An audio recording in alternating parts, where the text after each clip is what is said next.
certificate eyo tebiraga byavudde mu kulonda okujja ko biraga aba Electoral Commission ne NRM bye baagala okubanja obwenkanya okubanja obululu bwaffe is our right yaffe mu mateeka mu constitution article 29 era tuwongera kikatiriza nti buli Munnayuganda yenna awulira nti wabaddewo bwenkanya ngaffe bwe tuwulanga nti tewali bwenkanya aveeyo alage obutali bumativu abanje obwenkanya abanje results entuufu. So position y'ekibiina kwe kulaba nti buli kyonna ekyetaagisa okubanja akalulu okubanja obwenkanya tugenda kikola naye nga tusookera ku ekyo ky'okwegatta ku Bannayuganda bonna abalaba abantu babaddewo obutali bwenkanya okubanja akalulu nga tulabira mu kwekalakasa mu mateeka. National Peasants Party yasindika ba agent ku buli district. Tewaliwo agent waffe gwe bakkiriza kuyingira ku district tale center. Ate nga mukimanyi bulungi nti ekibiina kifuna results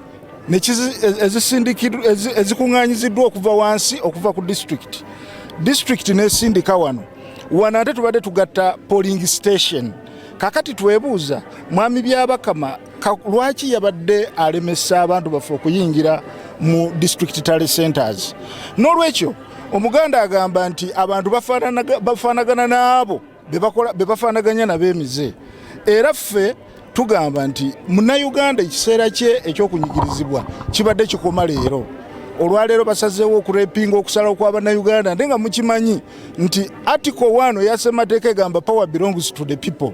Ate etteeka ligamba okutaalinga tubadde tusuubira okujja aleete district by district atusomere district nga bwe bitambudde district 146 n'ebibuga 10.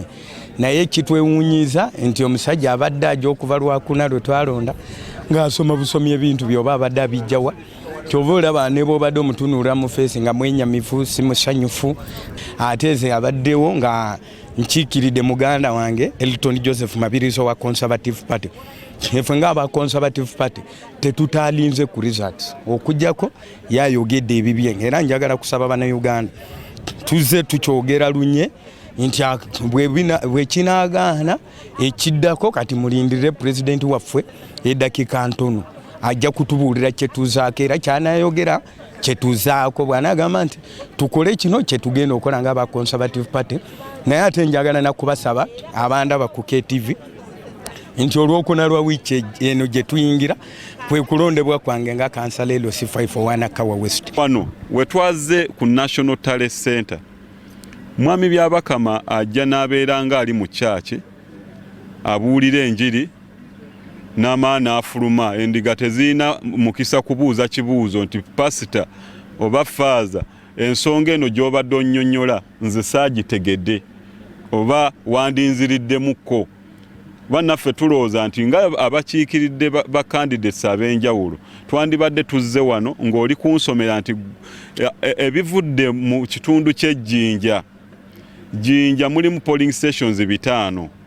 Candidate Nathan Nandala Mafaabi yafunye obululu 8 mu district yonna. Nange ntunuulire ebyange byennina tegere nti munaye nafunye 8 kituufu oba nedda. Ojja kukizuula nti twafunye 10 naye nga mweno mutusomyedde mmeka 8. Ne kati mu nsoma mwami Byabakama gy'asomamu sisobola kuteebereza byasomye bye biki sisobola na kumanya kyasomye kituufu sisobola kifuna. Ogera bivuddewa ayogera block expectation yaffe yandibadde esingakaawo okusinziira ku kye twakola era tubadde disappointed mu results ezijja era tetumanyi kinaddako wabula twabagamba nti kyetusuubira mu kalulu tekijja kuba kirungi era kyovula ntwalitaddeyo n'omusango nti bakyuseemu mu nteekateeka ne mu annunciation ey'obululu buno. N'olwekyo tuli disappointed about the outcoming results essaawa eno.